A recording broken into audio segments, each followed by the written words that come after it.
All right, so Brian, we are here with our very special guest, and They're all special, Mike. They're all special. This one's very super special. This guy that we're about to interview here is an bona fide international wrestling superstar. I saw that on Twitter. A great international wrestling superstar. Yes, I like that. A little Mel Simons. It's There you perfect. Yes, he is the man. He's one half of War Machine. He is a Ring of Honor superstar. And a longtime close personal friend of both of us, you'd say? I would say so, yes. We know him by many names. I don't know if we can get into all of them. It's about for people here who are only familiar with the Ring of Honor work of this man. It's gonna get real weird for you. It's gonna feel like you're gonna think I'm hitting on this man. Whoa! The entire time. All right, let's get right into it then. He's known internationally as Brian said as Hanson, WarBeard Hanson. Welcome. Well, thank you. What an introduction. And I'm sure I will the entire night call you Handsome. Perfectly okay. Or by your first name, are we allowed to use that name? Sure. WarBeard? This is is it hyphenated? Is it two separate? Is War your first name, Beard your middle name, or? So I never made this decision. Right. People ask me all the time, and it doesn't really matter to me either way. But people, I think, have made the decision for me, and they've put the words together, WarBeard, and the W and the B are capitalized. See, I got this right now. Now, when I was booking Chaotic and writing the stuff for the Chaotic website, yes, that's how I would always do it. And then I see other people always lowercase the B, and I was like, I'm pretty sure the B is capitalized. I lowercase the B. You piece of garbage. You probably edited my stuff. All right, so we're going to get into all of it here. We've known this gentleman for many years. When did you first meet the illustrious WarBeard? Oh, boy. Well, this is a good one. The first time I ever laid eyes on this man, he was handsome. He didn't look like this. He did not look like this. Fresh-faced, probably, 18, 17, 19 years old, somewhere in there. And I had gone to a wrestling show to meet the promoter and get booked, and this man was in the ring. He's known as Handsome Johnny Blue. Yeah, more than likely, yeah. Yeah, and so he was changing his name that night. It was the WrestlePlex. Yes. Woonsocket, Rhode Island. And I believe you were changing your name to Handsome Todd Hanson. I was. There were trash bags on the wall. Let's not forget that. And so he makes this big proclamation. This is like big news. This kid here, big proclamation. And I think like one person goes like, wow, or something like that. Like just getting mocked. It's Mucko's favorite thing in the world.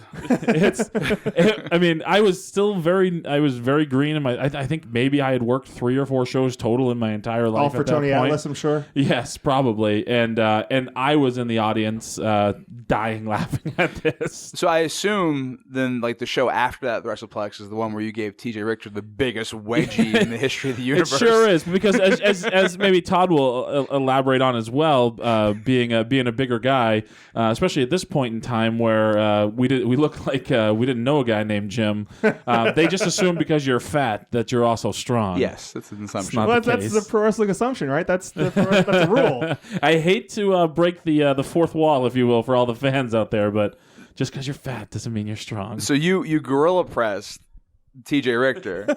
And oh yeah, Wedgie City. You pulled the back of his trunks up? Yes, because I couldn't physically lift him. I mean, he weighed all of like 130 pounds, but I'd never lifted a weight in my life. I was this big fat 400-pound piece of garbage who I didn't know anything, and I never lifted a weight, and I was probably smoking 2 packs of cigarettes on the way there. Love a good ciggy butt. Hey, you're big. You can gorilla press me. Okay. But these were the first run-ins I had with this man here. Right. I think I met. The first thing that sticks out to mind is the PAL Hall. I wasn't even on the show. I only done a couple of shows there in Fall River, the hometown of Ring of Honor ring announcer Bobby Cruz. Fall River. 2 episodes in a row. Yes. And I remember seeing you there with your hat backwards, your bleach blonde hair sticking out of your hat, your mutton chops. I think you were there with like a VHS tape to deliver to to the promoter of Top Rope? Well, I'm pretty sure it was Yankee Pro at the time. Okay, probably. And Bo brought me there to try to get booked. So yeah, had the VHS tape and never got booked. Bo Douglas. Back home, Bo Douglas. Bo knows. They were an illustrious tag team. I don't know if you know this, Michael. That's what I heard. Yeah, through the years. Yeah. So I mean, we really, me and you are really. I think we started at a little bit different times, but essentially have come up together in this business. I'd say 100%. I would say between, and I'm assuming it's close, if not still for you. There's nobody between class and then actual show matches that I've been in the ring with more. Yeah. Like I joke that we could go in the ring, not say anything before the match, not speak to each other while we're in the ring wrestling, and still have a great match because we know each other so well. There's no surprises. Right. So, what do you think? Where the handsome character came from? Where'd you get the handsome Johnny / handsome Todd Hanson character? Where did that originate? I'm pretty sure it was Vinny Capelli. Oh, all right. Another luminary makes his appearance. Oh. I can't remember exactly where we were, but he thought it would be a great idea for me to do, because I had the mutton chops. Right. To call myself Handsome Johnny because I wasn't handsome. That's the joke. Wait a minute. Yeah, here. I know. You're a baby-faced fella. And I would take my thumb, and I wish there was video for the listeners, and slide it down the mutton chop and lick it. Ooh. And lick the thumb and wiggle my fingers. Yeah, that's perverse. That's a little much. That was the big. The end of the promo. Handsome Johnny, and then the lick. So that was his idea originally, and Todd Hanson. At the same time, was Pat Doyle's idea. Okay, Patrick J. Doyle. Yes, that's amazing. I don't know who Patrick Doyle is. He was like the TV guy for Tony Rumble, and then after that, Dan Marati for Millennium Wrestling. Yeah, he is the one who runs the TV studio in Melrose. All right, that makes a little more sense now. Yeah, and his idea was Hanson, just because I reminded him of a big Stan Hansen. Well, yeah, it's so funny because I think the handsome character, which I think everybody who you're friends with and everybody who knows you, I mean, still the WarBeard stuff for us is like completely like, oh, this is still pretty new for me to see you like this and wrestle like this and the gear you wear and everything, because for the first however many years you were Handsome Johnny, and then the Duke of Elegance for a little bit, but we'll get into that. But it took a long time to get to this point, and we'll get into all of it. Right, you were an overnight success in 15 years. Exactly. It's amazing. Now, your first appearance with Chaotic Wrestling, how did that come about? I know there was a lot of management was a little lukewarm. Let's just say before there are a lot more owners for Chaotic than there are now. Yeah. So. I wrestled my first match February 15th of 2012 for NWA New England. 2002? Thanks, 2002. Oh, yeah. Right. Yeah, that's thanks. Thanks for the fix up there. No worries. February 15th, 2002 in Malden, Italian Veterans Club. I wrestled Tiger Mulligan, and Pants and Mucko had just started booking for Chaotic. And Todd Fat Pants Sinclair, Ring of Honor referee, senior official. Yep. And Mucko. And Mucko. and Mucko. And they actually went to that show just to watch and pretty much, I hope we can swear, about shit on Go for it, yeah. the terrible professional wrestling that they were about to see. And that's what they did. They heckled, especially Mucko. Mucko heckled. Right, you loved it. And so they watched the show, and I had my match. And Mucko actually remembered me from working at KB Toys. He'd come in, and so he actually get wrestling figures. Yeah, so he actually knew. He knew. He had to be nice to you. Maybe you'd give him the store discount. Of course, but and the way Pants describes it is after the match, they looked at each other and said, "That wasn't that bad," and then they decided they wanted to book me, but they had no way to get in touch with me, so they went to the NEI. New England Independent as a message board. Really, the first website wrestling message board for this area that I remember. I'm sure there may have been others, but so they went there to try to find me, and they thought I was NW New England official Scott W. Allers's son. So they were trying to find me that way, and they couldn't find me. And there was no Facebook or there was no Google, really, for that matter, at that point in time. So they really had no way to find me. And I had a friend who I did backyard wrestling with who actually went to the CTC, the Chaotic Training Center, and for a very short period of time. But when he was there, that was when Gary Macapetta came in and did the whole thing with his book. He was trying to sell his book, and he read some of it to the class or whatever. And it was open to everybody. So my friend told me I should come just to check it out. So I came, and Pants saw me and booked me for the show. That's a funny story. Were you there for that, Malone? I was like, can we stop and tell the hilarious story that happened during this event? Todd's the guest, so I'll let him tell the story, and we'll take the heat off of me, and he can have the heat.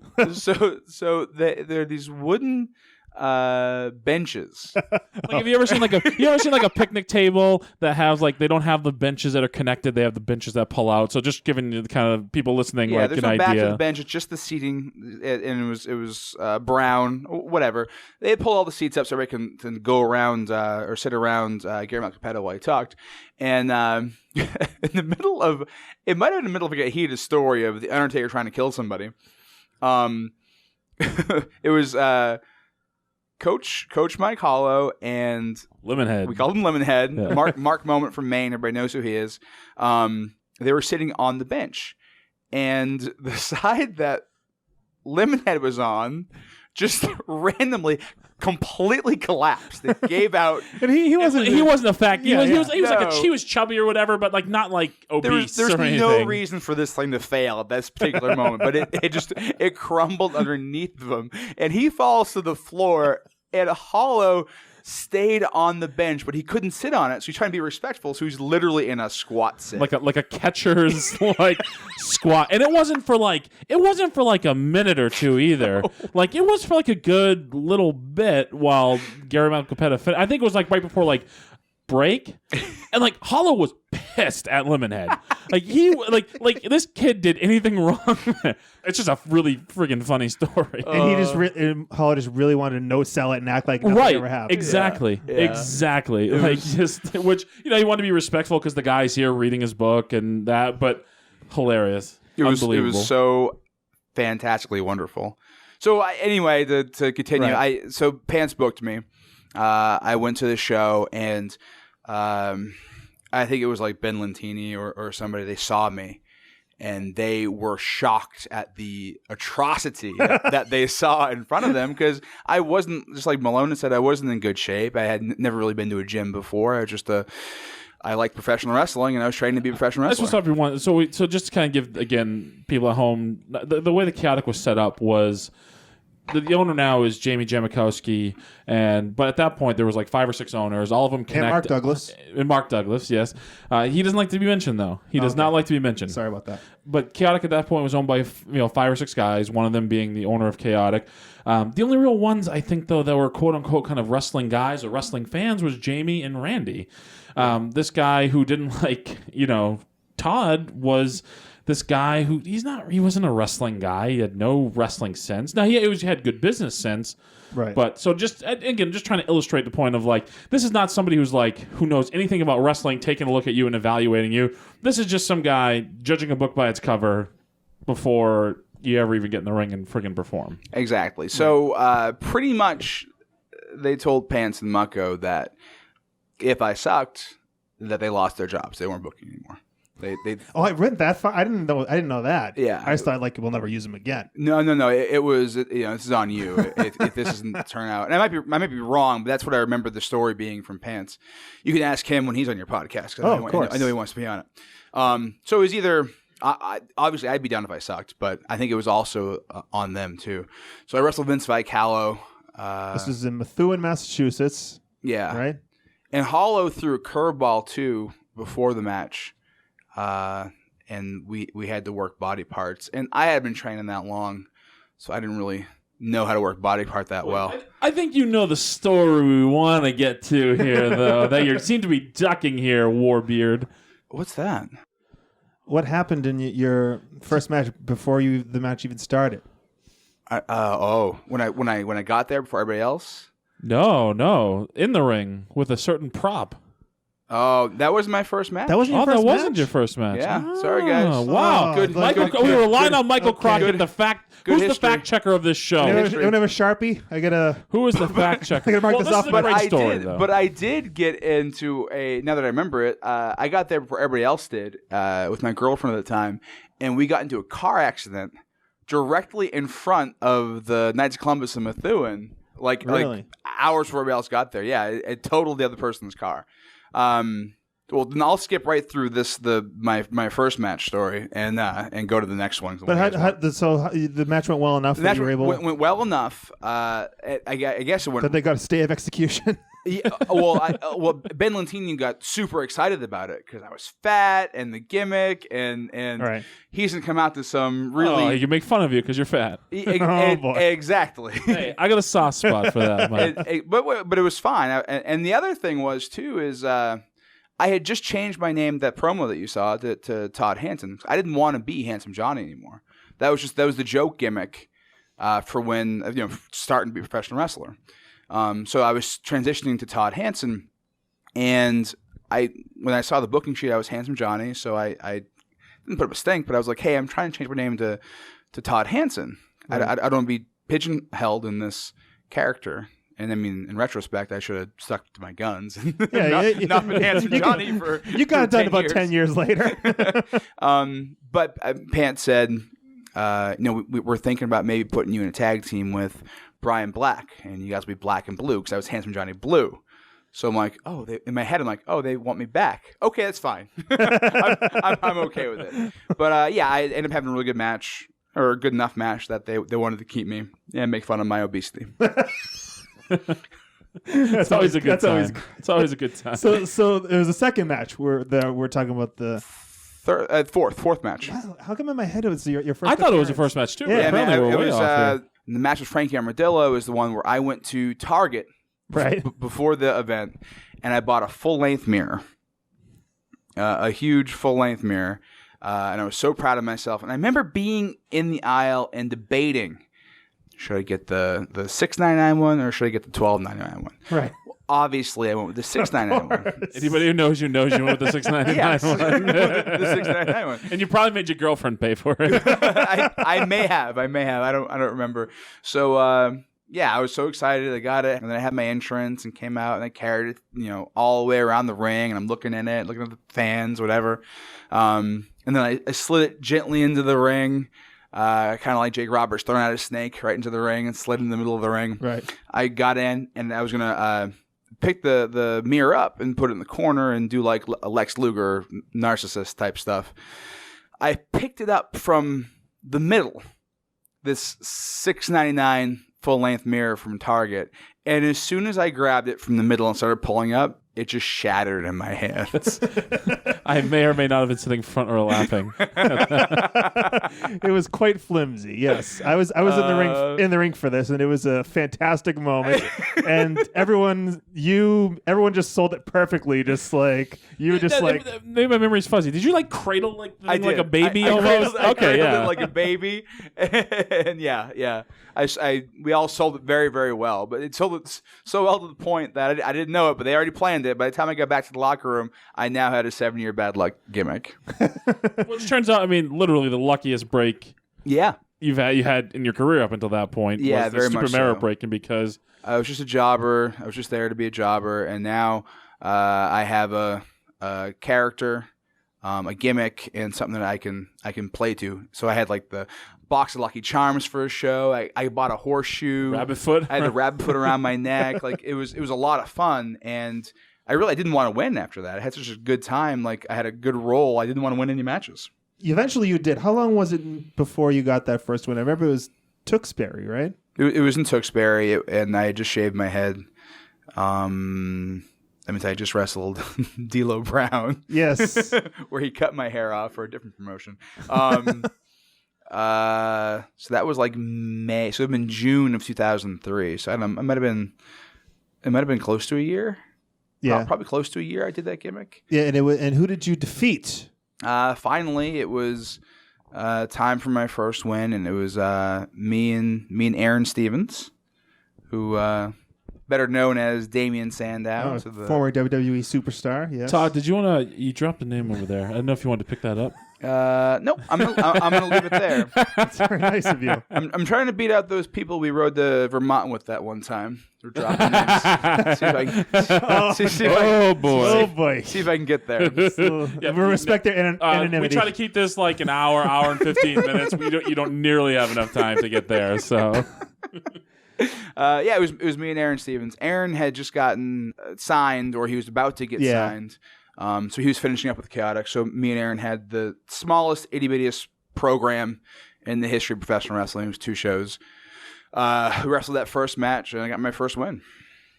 But like, even though you had a spot, you had a gimmick, you were going along, you had something to do, management still wasn't really sold. I remember a time, and we're not burying Chaotic here. The guys that were involved in this are all long gone at this point. But I remember a time where you were.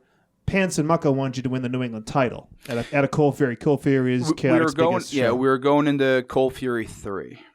Right. At the time, I mean, those people from Maine were doing that newsletter thing. Okay, yeah. You remember that? I don't want to say I was the most over guy on the roster, but I was pretty over for that time. Would we agree? And there are going to be people listening to this, that aren't really familiar with Chaotic Wrestling. Chaotic Wrestling is a promotion where for over 10 years, you would say, we ran in the same building every 3 weeks, for a decade. So this wasn't just like random spot indie shows. These were like the same people we were performing in front of month after month after month. So when Todd's saying he's over, like, he really was, because these people knew him, were familiar with the stories. So it wasn't just like spot indie shows. Just want to, put that out there. Yeah. Right. So I was kind of the most over guy or most popular somewhere in that area, and going into Cold Fury 3. Wait, were you gonna cite the Cold Fury newsletter for their most popular rankings? Is that what you're gonna do? Yep. Okay. Yeah, it was. But that was coming out, and they kept voting me as the most popular. Yeah, I was. All right. Yes, I was. Okay, sorry to interrupt. We get toot his own horn for a moment. Yeah, I still have those saved in a bin at my house. Perfect. Yeah, most popular. All right. And going to the Cold. Arch Kincaid was the New England champion, and we did like a little teeny program, and it was going to culminate in me winning the New England championship at Cold Fury. And Pants already told me, and then I don't know if it was the day of or a day before, Pants emailed me and just a long apologetic email saying, "I'm sorry, they won't let us put the title on you.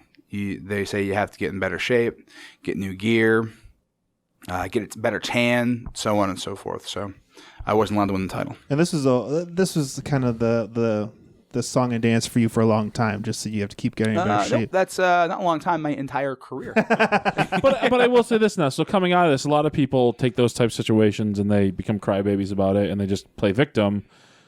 I mean, go into... the thing that I would love to hear you talk about, because I don't know how many podcasts you've done or whatever, if you've ever even gone into these sorts of things for people to hear, but your stories of waking up obscenely early in the morning, taking multiple trains, begging people for rides, as funny as it sounds, literally having no money, and we'd go out to eat, and you're pinching pennies, and you're just to survive, you're having guys at Fuddruckers bring you vegetables to eat because but these, while they're kind of funny, but at the same time, it just goes, I want you to talk about the lengths that you went to from that moment being kind of a low, hey, you're too fat to do this, and all the bullshit you kind of went through and did to get yourself to a point where, and I think we're going to segue in here to Todd being the top guy in Chaotic, right? And then getting on WWE's radar. So I would love to hear you talk about, that, like what the road there. Yeah, so that's what I was told I had to do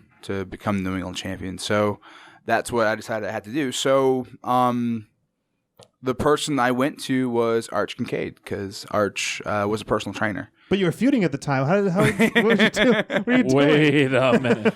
So Arch, like he literally, as long as I can make it to Brighton, where he did the training, I could go there, and he would train me for free in between clients.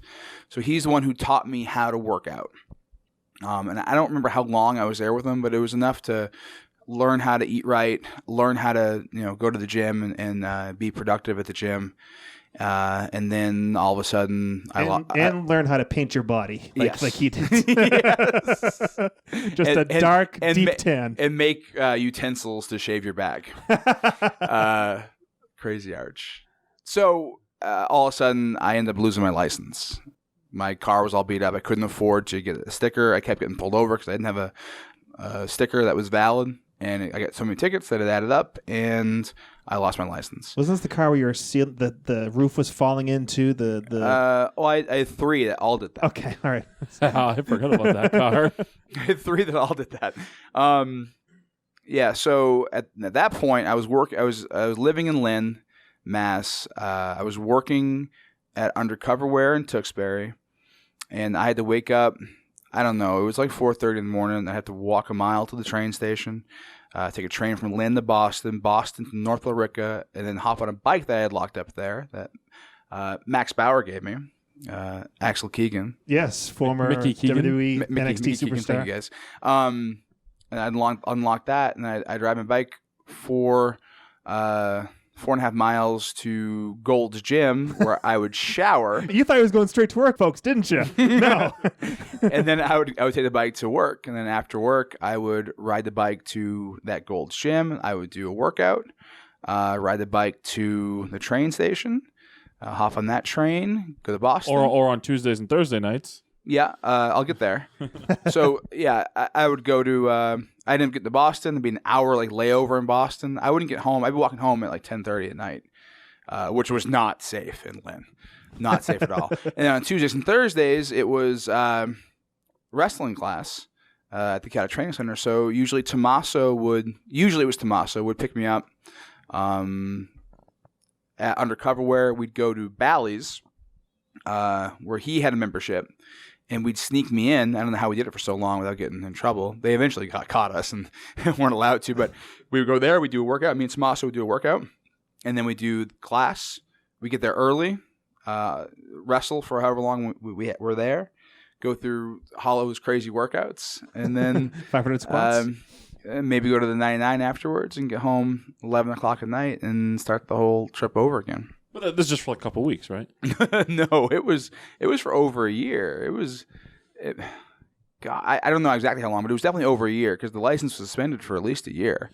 And the reason I wanted you to tell is because I think us being now it's so funny that we've even Mike now, though he's on an extended hiatus from the wrestling business, but I think me and you, Todd, being around locker rooms and stuff, we hear a lot of excuses about these guys who've been around for kind of a very short period of time, and they don't understand there are guys like you who wanted this so goddamn bad that every day for over a year on 4 or 5 hours sleep, this is what you would go through just to go to work and be able to train at wrestling and get yourself in shape and then work shows on the weekends. And so I think that's a good lesson for anybody listening who may want to be a wrestler, or just if you're somebody who's a fan of yours or watching you, understand what the hell this guy did to get to the point where you can perform, on a national and international scale right now.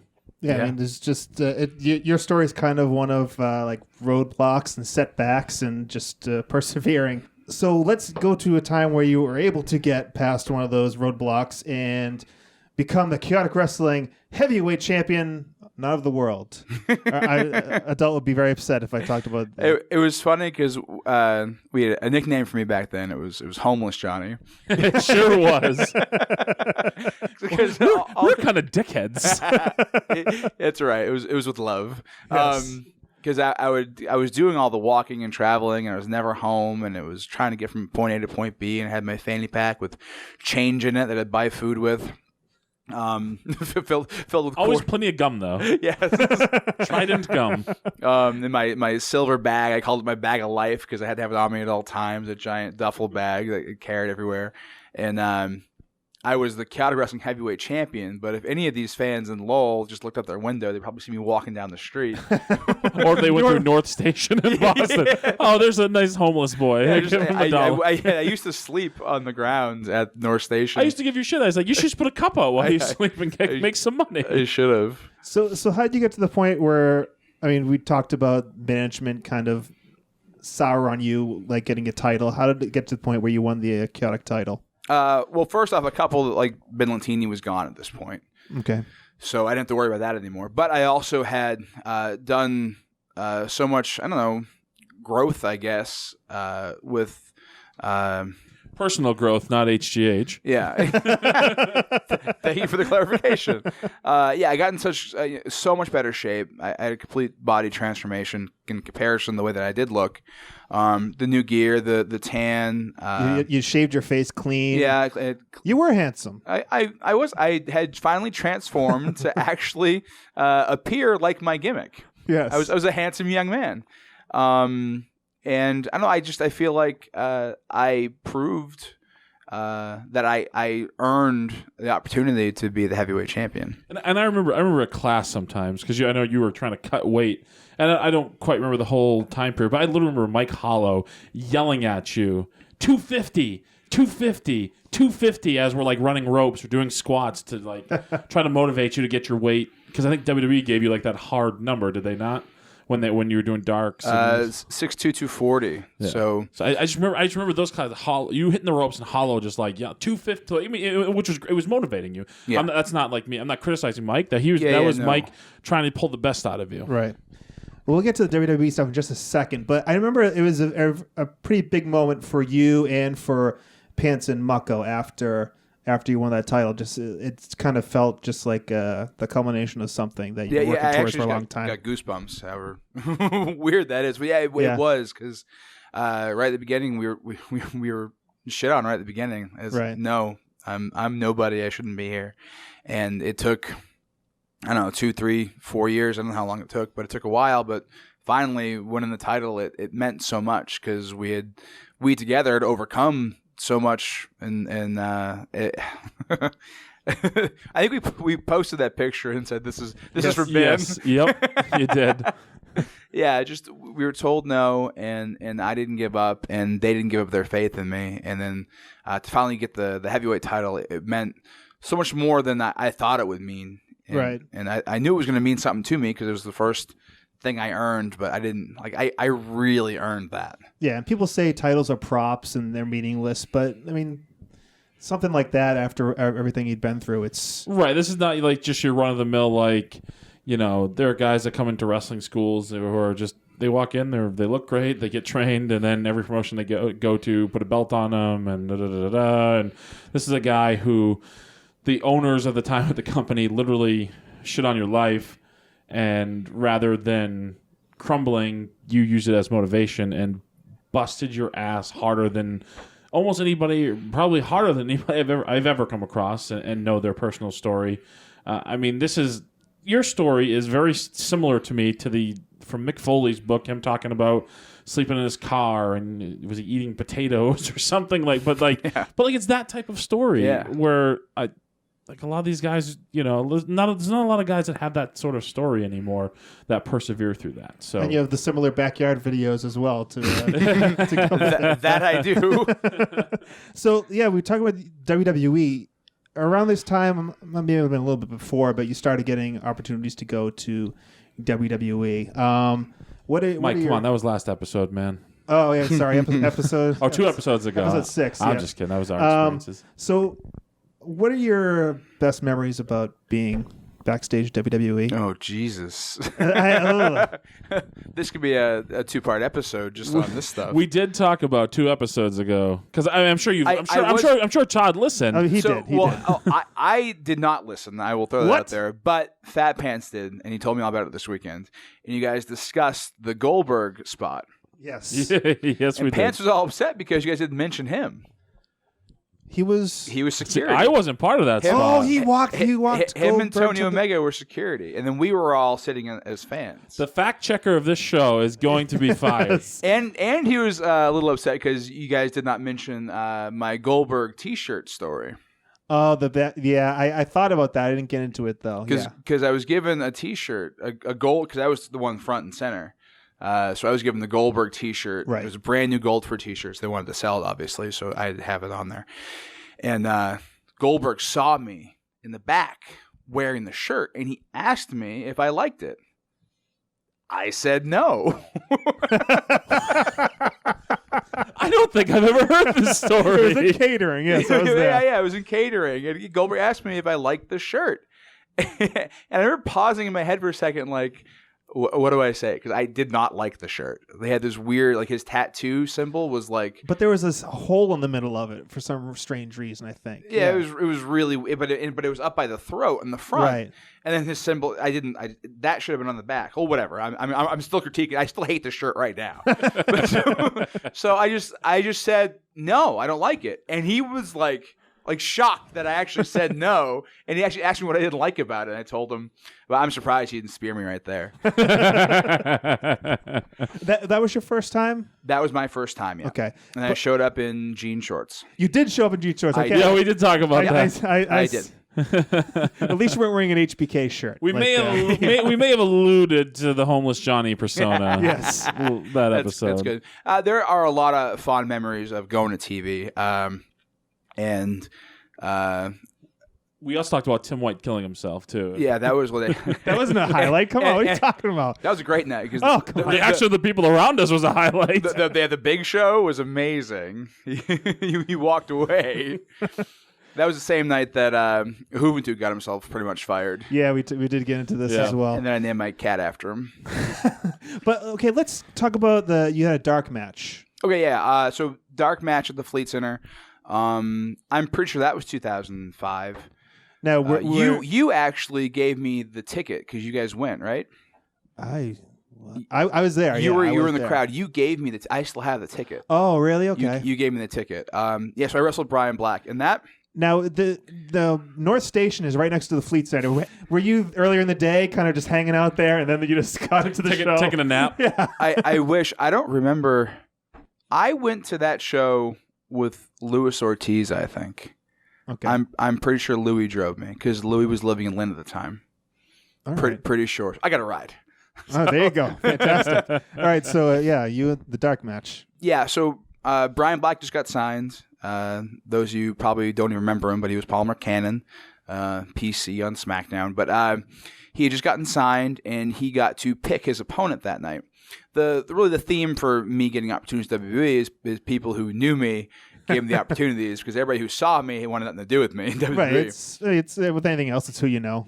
So Brian picked me, and we had the dark match, the first match of the show, and I remember Malenko was our agent. Malenko, he said, don't be nervous, don't be worried. Literally, we're just checking, see how the cameras work and stuff like that. So, not to be concerned or anything. But I don't remember being that nervous. But when we were behind, we were in the gorilla position behind the Titantron. The Lonely Road of Faith music video played. Very famous. Yeah, that was an awesome video. And to be like backstage gorilla position and to have that play and to realize I'm walking down the aisle to wrestle in the ring that all these people wrestling in, that gave me chills again. Now it was such a really cool, awesome, amazing experience.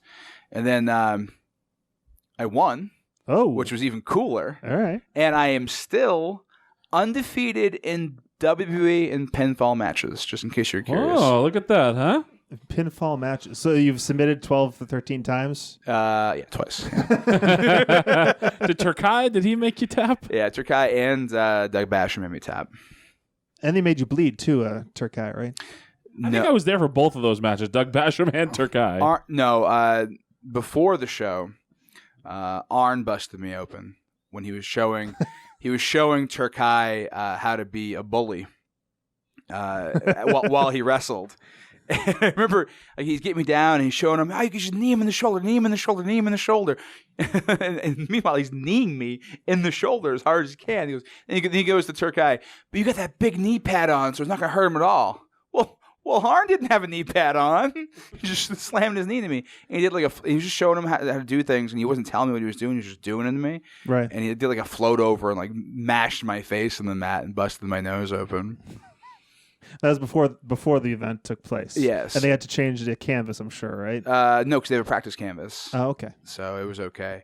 And then that was actually when I hurt my shoulder too initially. Badly hurt my shoulder. Really? Yeah, because Turkai is very, very strong. You should have threatened to sue them unless they gave you another opportunity. I wasn't that smart. Never heard that before. It's a completely original idea. So the shoulder injury, was it the first kind of major injury you dealt with? No. Oh. Well, actually, no, the shoulder injury was the first because it bothered me for a long time. It was Dory Funk's dojo. He give me forearms into my shoulder a million times. It gave me a separated I forgot about shoulder. this. Dory Funk doing a number on you. Yeah, that's right. Because I body slammed him, and he was like 80 at the time. He's like 102 now. So he started warming it up when I wrestled Turkai, going over things. He did some shoot move to me, landed on my shoulder. So I kept hurting my shoulder. I had like bursitis, and I had injections in it a couple times. So that was bad, but I was able to work through it. The really bad thing for me, the first one was the fractured spine. Right.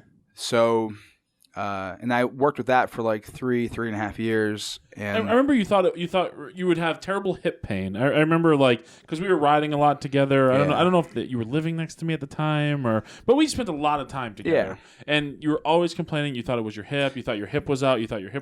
Yeah. And then finally you went to the doctors. Yeah. Well, actually, I went to the doctor originally and just described my pain in primary care. And he's like, "Oh, well, it's probably your hip because of what you do.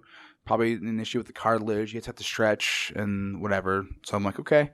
And I just kept going and going and going. And that was very harmful for me too because I had gotten in that good shape. And then as that injury progressed over those years, I got in worse and worse shape because, at the end, before I went to the doctors the last time, I went right to an orthopedic. I couldn't walk down an aisle at the grocery store without having to stop and take a break because the pain was so bad. So doing the old Terry Funk walk. Yeah. As people describe it now as the cactus walk. Sad. the cactus walk on road trips. So it got that bad, and I thought it was my hip that whole time. And then when I got to the orthopedic and I explained what my pain was, he told me before he even x-rayed me that it was my back, it was my spine, it wasn't my hip. And my mind was blown.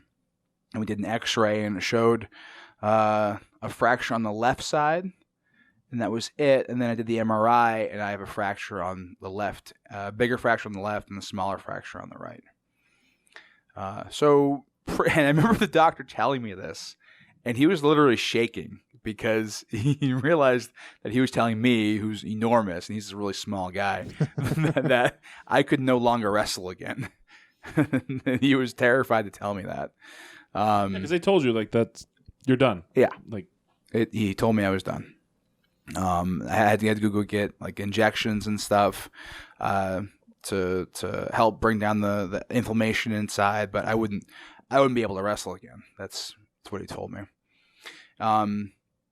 So he said that, and I was like, all right, I'm going to take a year off from wrestling and see if I can fix this somehow.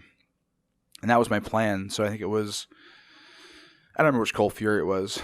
I think it was 2008, maybe 2009. You're talking about when you came back? No, when I was... Or the one you missed? The one I missed. Wow. Yeah, I want to say, yeah. I was the Duke. Where's our fact checker? Where's our fact checker? We have a fact checker that's kind of hanging around. The last match for Chaotic was the tables match in Lawrence, where it was me and my Duchess against... Why would a handsome guy have a Duchess? It was Duke of Elegance. Oh. Duke of Elegance. And Duchess Damon. And we wrestled Tommaso and Max in tables match. Remember that? I do remember that. That was right after Cold Fury. I think it was like the show after. It was the show Cold after. Fury. And then I was out until the next Cold Fury when I feuded with Biff. So I took that time off. I want to say it was Cold Fury 9 that you missed. So this year is, so we're talking 2010, 2009, okay. 2010-ish. 2009, 2010. It sounds right, somewhere in there. Yeah. So I did all my injections, which were crazy because you had to lay on like an operating table, and they X-ray you, and they have this giant needle, and they gotta stick it into you, but they have to have it X-rayed so they don't touch anything that's gonna paralyze you. So Right. that was kind of scary. So I had, I think, 4 injections, and then physical therapy. And the way I left it with the spine specialist was he told me it was up to me. I probably shouldn't wrestle anymore, but not that I couldn't, I probably shouldn't. And it was up to me whether I would go back to wrestling or not. So obviously I chose to come back to wrestling. But when I came back to wrestling, I quickly learned, because I went to the school obviously first. For a while, I learned that a lot of the things that I did, my offense, was what aggravated my back. And it was all things where I landed on my ass. Mm-hmm. So I had to really change the way I wrestled in general. I did a lot of bulldogs, a lot of leg drops at the top, a lot of regular leg drops, sit down, spine busters, sit down, Power bomb. pretty much, everything I did was a sit down something. So I had to just edit most of that, and now I barely do anything where I have to sit down because I know that will aggravate my spine. So yeah, it was like a learning experience to come back, but I came back. And folks, I hate to cut the interview off there, but Todd has so much to say, and we're only like halfway through this story, Brian. Yeah, I mean, good stuff.